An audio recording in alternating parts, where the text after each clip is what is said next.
Islam mengajarkan kepada umat untuk selalu totalitas dalam berislam dan originalitas dalam melaksanakan ajaran agama Islam sesuai dengan nurul aturan yang telah diberikan oleh Rasulullah SAW. Hal ini dimaksudkan agar tidak terjadi penyimpangan yang berbau bid'ah dalam syariat Islam. Perintah berislam secara kafah ini tertuang dalam Al-Quran surat Al-Baqarah ayat 208. Ya ayyuhalladzina amanu khulu fis-salmi kafah wa la tattabi'u khutuwatis syaitan innahu lakum aduwwun mubin. Hai orang-orang yang beriman, masuklah kamu ke dalam Islam secara keseluruhan dan janganlah kamu mengikuti langkah-langkah syaitan. Sesungguhnya syaitan itu musuh yang nyata bagimu. Masyarul muslimin sidang Jumat rahimahullah. Menyoal muslim dan muslimah, Indonesia adalah salah satu negara mayoritas penduduk memeluk agama Islam. Bahkan bisa dikatakan 80% penduduk Indonesia adalah pemeluk agama Islam. Entah itu memang Islam sesungguhnya atau hanya Islam administratif, bahkan KTP, adalah urusan yang akan kita bahas nanti. Dari fenomena tersebut bisa dikatakan bahwa secara kuantitas muslim di Indonesia bisa membuat kita tersenyum. Bisa dikatakan bahwa secara kualitas Indonesia bisa membuat kita apalagi dalam jumlah yang begitu besar. Tapi secara kualitas, terutama kualitas keislamian dan kesadaran akan konsekuensi berislam dalam diri muslim di Indonesia, nampaknya akan membuat kita bersedih hati karena secara faktual kualitas keislaman muslim di Indonesia amat memperhatikan dan jauh dari harapan dan cita-cita agama Islam itu sendiri. Sebenarnya fenomena yang terjadi di negeri ini bersesuaian sekali dengan apa yang telah disabdakan Rasulullah SAW 15 abad lalu mengenai kondisi umat Islam itu sendiri.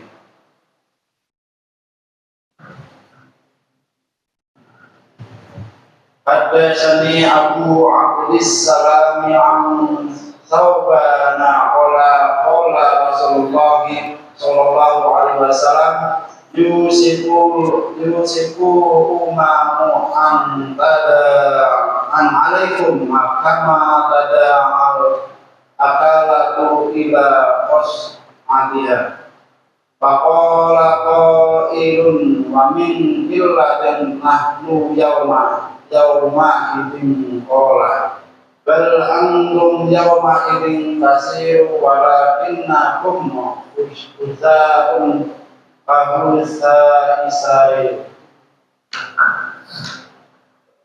Telah menceritakan kepada Abu Abdis Salam dari Taubah berkata, Rasulullah SAW bersabda, nyaris saja umat-umat itu mengerumuni kalian sebagaimana mereka mengerumuni makanan di atas nampan. Ada yang bertanya, apakah karena jumlah mereka yang saat itu memang sedikit?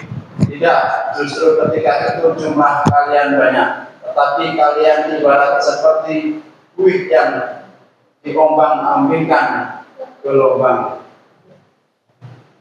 Itulah realita keislaman muslim di Indonesia. Kuantitas yang menggunakan tidak sebanding dengan kualitas keislaman. Masing-masing individu muslimnya bagaikan buih di lautan yang diombang-ambingkan oleh gelombang karena kurangnya pengetahuan dan acuh terhadap agama Islam yang mereka peluk.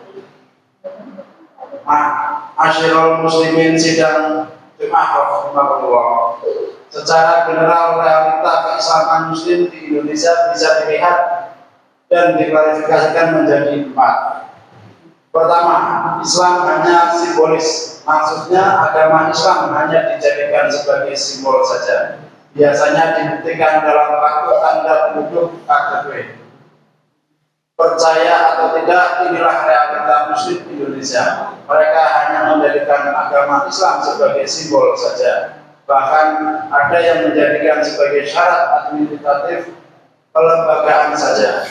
Sebagian besar dari mereka tidak pernah memikirkan konsekuensi yang harus dijalani ketika mengaku menjadi seorang Muslim. Bahkan ironisnya mereka tidak paham apa itu sholat, zakat, puasa, dan haji. Mungkin yang mereka pahami hanya membaca syahadat saja.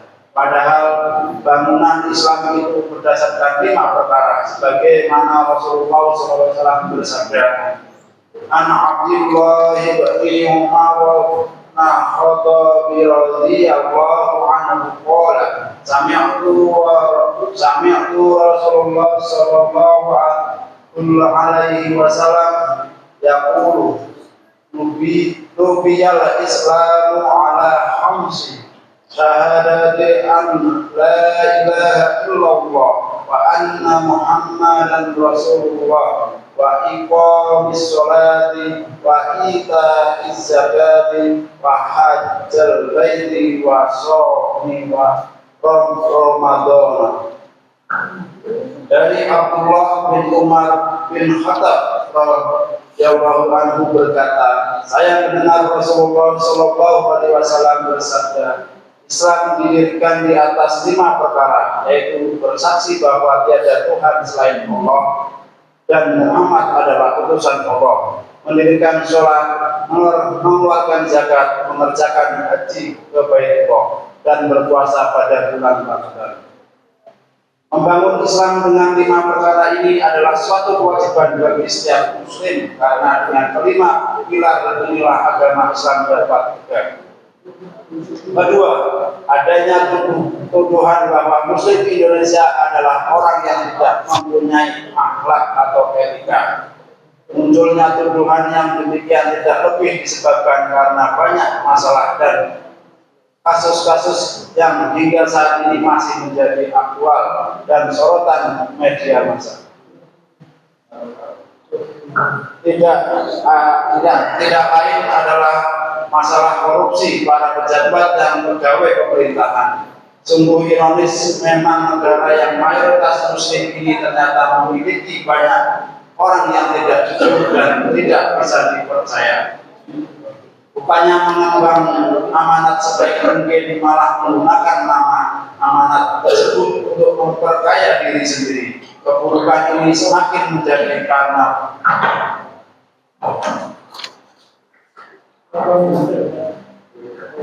pelaku korupsi adalah orang-orang yang beridentitas Muslim, berasal dari keluarga Muslim dan mengaku sebagai Muslim yang taat. Inilah degradasi moral dan akhlak yang terjadi di negeri kita yang mayoritas Muslim ini. Padahal jauh-jauh dari Rasulullah telah berpesan pada seluruh umatnya untuk tidak berberdaya dengan indahnya nikmat dan nafsu dunia yang bersifat fana. Karena orang yang telah berberdaya dengan nikmat dunia, dia akan buta dari kebenaran dan tidak dapat lagi membedakan mana yang halal, haram, dan subhat. Bahkan mereka tidak segan-segan menghinakan kehormatan dan agama mereka demi meraih tujuan dunia yang fana ini. Rasulullah SAW bersabda, "An Abdillahil Nu'mani li Bashir radhiyallahu anhu maqala sami'tu Rasulullah sallallahu alaihi wasallam yaqulu innal halala bayyanu wa innal harama bayyanu wa bainahuma mushtabihatun la ya'lamuhunna katsirun minan nas faman ittaqas syubuhati istar tabaqwa lidin diri wa akhir di pamai wakoya fis subuhati wako afil harabi karboin jar'a hawal ima yujibu ayyarda'a dari Abdullah Numan bin Bashri radhiyallahu berkata, saya mendengar Rasulullah Shallallahu Alaihi Wasallam bersabda, sesungguhnya yang halal itu jelas dan yang haram itu juga jelas, dan di antara keduanya ada perkara yang samar-samar subhat yang kebanyakan orang tidak mengetahuinya. Maka barang siapa menjaga dirinya dari samar-samar itu berarti ia telah membersihkan agama dan kehormatannya. Ketiga, mengaku seorang muslim tapi masa bodoh dengan ajaran Islam yang benar, bahkan dia meyakini apa yang dia lakukan sudah benar.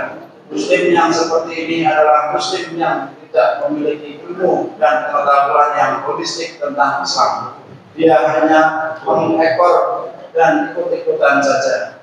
Dalam Islam sifat yang seperti ini disebut dengan taklid. Ciri muslim yang taklid biasanya banyak melakukan ritual ibadah yang tidak pernah dicontohkan oleh Rasulullah SAW. Dia sering menambah-nambahi dan mengurangi tuntunan ibadah. Padahal sifat yang seperti ini sangat dilarang oleh Rasulullah SAW, karena ini adalah perbuatan bid'ah. Rasulullah SAW bersabda, An Aisyah radhiyallahu anha qala Rasulullah sallallahu alaihi wasallam, man ahdatha fi amrina hadza ma laisa minhu fa huwa radd. Dari Aisyah radhiyallahu anha berkata, Rasulullah SAW bersabda, barang siapa yang membuat dalam urusan agama kami ini amalannya bukan sebagian darinya, ia tertolak. Keempat, yang terakhir adalah dia mengaku sebagai muslim, tapi sebenarnya dia sendiri ragu terhadap agama Islam. Muslim yang semacam ini adalah muslim yang musiman, artinya muslim yang tidak konsisten dengan agamanya. Terkadang dia menjadi muslim, terkadang dia juga meninggalkan bagi selamanya. Orang muslim seperti ini adalah orang yang muslim menjadi duri dalam daging atau rusuk dalam selimut, dan persis seperti perbuatan orang munafik. Sikap skeptis, keraguan inilah yang menyebabkan dia tidak konsisten terhadap agama yang dia peluk. Hal ini bisa disebabkan karena keawaman pengetahuan tentang Islam dan juga taklid buta yang sudah akut. Inilah fenomena atau realita muslim di Indonesia. Sungguh amat ironis dan memperhatikan. Selaku generasi muslim yang memikul perjuangan dan cita-cita Islam yang mulia, kita harus peka dan memiliki perhatian khusus terhadap fenomena seperti ini. Jangan bersikap masa bodoh dan acuh tak acuh, tapi hendaklah kita sisihkan pengan dan ambil peran penuh terhadap fenomena yang terjadi di negeri kita ini, karena ini adalah bagian sumbangsih dan perjuangan kita untuk agama Islam rahmatan lil alamin. Barakallahu li wa lakum fil Qur'anil azim wa nafa'ani wa iyyakum bima fihi minal ayati wa dzakrul hakim wa taqabbal minna wa minkum tilawatahu innahu wa sami'un alim. Cukup di khutbah yang pertama. Oke, terima kasih. Kita persilakan untuk duduk kembali. Ini sudah 16 menit 19 detik. Kita berhentikan. Jadi kurang lebih 17 menit tadi khutbah yang pertama. Grogi, tapi asik, gak ada yang ngantuk. Jadi pada batal ini. Khutbahnya apa? Jawabannya pada batal. Pada ngomong jadi pada batal. Jadi, nanti bisa kita tekan satu saja. Mohon maaf cukup satu karena waktunya. Kemudian kita memberikan feedback bahwa memang kan materinya baru ya. Kemudian harus banyak dibaca dan dipahami pelaporannya, intonasinya. Kan baru sekali membacanya. Kalau sudah 15 kali, insya Allah kemudian memahaminya. Kalau kita menerima materi yang kemudian panjang, kita bisa highlight, mencoret ini tidak perlu saya baca terlalu panjang. Cukup misalkan ada 1, 2, 3, 4, satu dibaca cuman sampai titik satu kalimat. Nanti yang kedua satu kalimat dengan dalilnya, 3 satu kalimat. Itu lebih berpengaruh daripada kemudian terus menjadi panjang. Nah ini kan kalau kita tadi menguasai materinya bisa cepat penyampaiannya. Semua itu perlu latihan dan khutbah adalah seni beretorika. Tapi kemudian tidak menunjukkan emosi sampai gebrak-gebrak meja. Nggak ada sih kemudian gebrak-gebrak mimbarnya digebrak-gebrak. Paling pada intonasinya itu yang kemudian menarik. Tinggal dilancarkan dan kemudian ini memang materinya panjang. Materinya 4 lembar. Kalau misalkan kita menyiapkan 2 lembar, cukup itu udah bagus. Tapi nanti kasihan takmirnya. Kenapa? Infaknya dapat sedikit.